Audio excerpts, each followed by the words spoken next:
ବାଲେଶ୍ୱର ଜିଲ୍ଲା ସିମୁଳା ପୁଲିସ ପକ୍ଷରୁ ମୈତାପୁର ମୁନିପଦା ଅଞ୍ଚଳରେ ଚଢ଼ାଉ କରି 1000 ଲିଟର ପୋଚ୍ ନଷ୍ଟ କରିବା ସହ କିଛି ଦେଶୀ ମଦ ଜବତ କରାଯାଇଛି।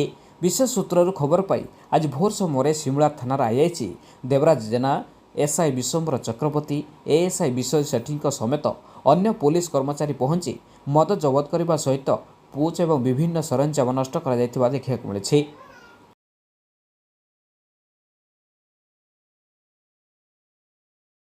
ଆଜ୍ଞା ଦେଖନ୍ତୁ, ସିମୁଳିଆ ଅଞ୍ଚଳରେ ଆମ ପାଖରେ ଖବର ଥିଲା କିଛି ଅଞ୍ଚଳରେ ଦେଶୀ ମଦ ରନ୍ଧା ହେଉଛି, ଯାହାକୁ ସମ୍ପୂର୍ଣ୍ଣ ବେଆଇନ ଅଟେ।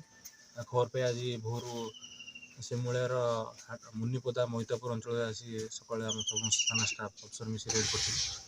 ଦୁଇ ଘର ସମ୍ପୂର୍ଣ୍ଣ 1000 ଲିଟର ଉର୍ଦ୍ଧ୍ୱ ଯେ ପୋଚ ଦେଶୀ ମଦ ତାକୁ ନଷ୍ଟ କରାଯାଇଥିଲା। କିଛି ଦେଶୀ ମଧ୍ୟ ଜବତ କରାଯାଇଛି। ଆଉ ସେମାନେ ଘରୁ ବର୍ତ୍ତମାନ ଆବସେଣ୍ଟ ଅଛନ୍ତି।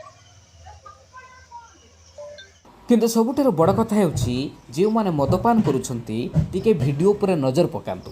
କେମିତି ମଦ ମରାଯାଉଥିବା ଡ୍ରମ୍ରେ ପୋକ ହୋଇଯାଇଛନ୍ତି। ଏଥିରୁ ହିଁ ଦେଶୀ ମଦ ପ୍ରସ୍ତୁତ କରି ବିକ୍ରି କରାଯାଉଛି, ଯାହାଫଳରେ ଲୋକମାନେ ଏହାକୁ ପିଉଛନ୍ତି। ତେବେ ଏହି ଭିଡ଼ିଓ ଦେଖିବା ପରେ ଆପଣମାନେ ନିଶ୍ଚିତ ମତାମତ ଦେବେ। Bureau report, Niladri news.